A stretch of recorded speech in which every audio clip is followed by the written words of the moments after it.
O dia 31 de outubro é o Dia das Bruxas, e para homenagear a data, nada melhor que assistir a um bom filme de terror. Pensando nisso, o Caderno 2 preparou uma reportagem especial sobre os filmes mais assustadores de todos os tempos. Narrativas que provocam medo, tratando de temas sombrios e personagens bizarros, sempre fascinaram o ser humano. Isso explica por que logo após o surgimento do cinema mudo, foram produzidos os primeiros filmes de terror.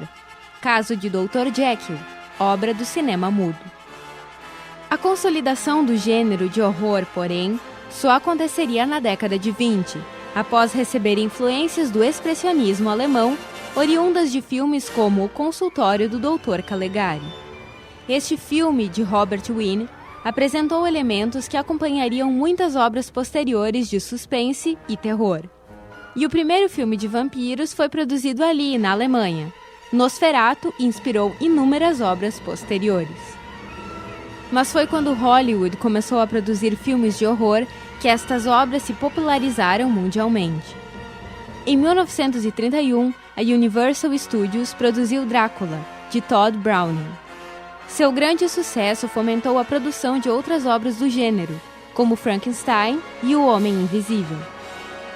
A década de 40 não foi muito propícia aos filmes de horror, que passaram a cansar as plateias após abordar excessivamente histórias semelhantes com estilos parecidos. Foram os ingleses que devolveram o fôlego ao gênero de terror na década de 50. Novos elementos foram incorporados à trama, como a sensualidade e o romantismo. Foi neste clima que o estúdio britânico Hammer produziu uma série clássica sobre o mais famoso dos vampiros. Horror of Dracula foi protagonizado por ninguém menos que Christopher Lee, considerado um dos melhores intérpretes do Conde Vampiro nos cinemas.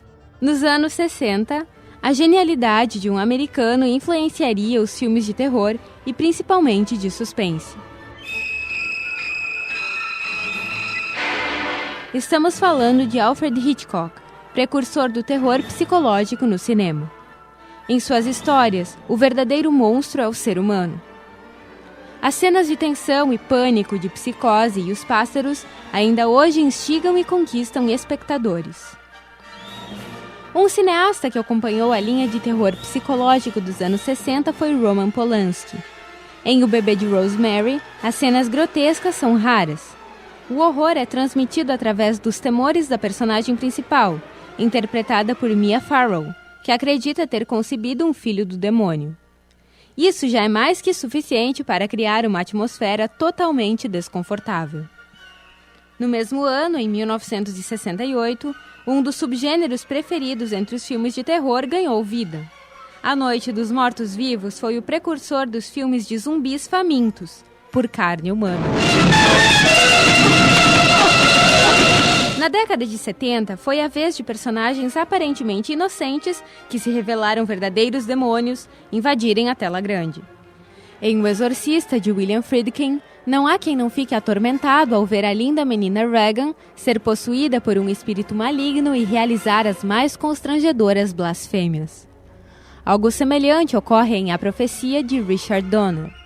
A diferença é que Damien, um menino de apenas 6 anos, é literalmente o demônio, com um medo absurdo de igrejas e um gosto visível pela maldade.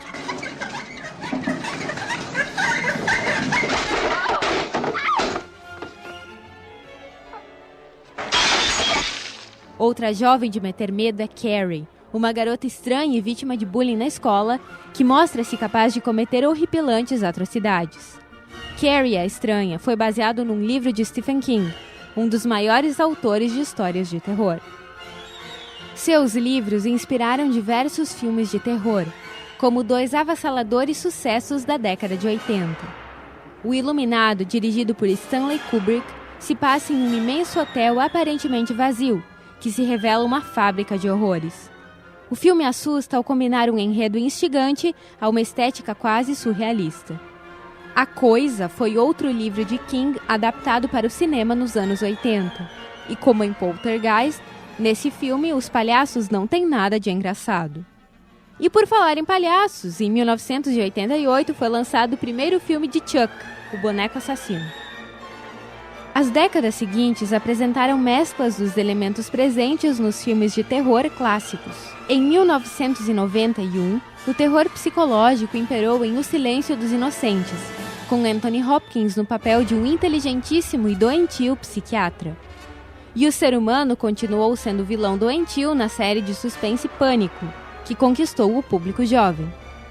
Mas os fatos sobrenaturais não abandonaram os enredos. Pelo contrário, a geração mais recente de filmes de terror tem reservado um espaço todo especial e horripilante para filmes sobre espíritos. Alguém aí conseguiu esquecer o final de O Sexto Sentido? I see dead people. O Chamado e O Grito, ambos realizados já nos anos 2000, trazem crianças novamente no papel de seres malditos. Ambos ilustram algo que tem sido constante no cinema de horror atual: o remake de obras mais antigas. Parece existir uma preferência pelo cinema oriental, mas alguns filmes americanos, como A Profecia e O Exorcista, já ganharam novas versões. Faz tempo que não se percebe um filme original da grande indústria cinematográfica atual arrancar gritos da plateia. A saída parece estar em obras independentes, como Atividade Paranormal, verdadeiro fenômeno de horror lançado no ano passado.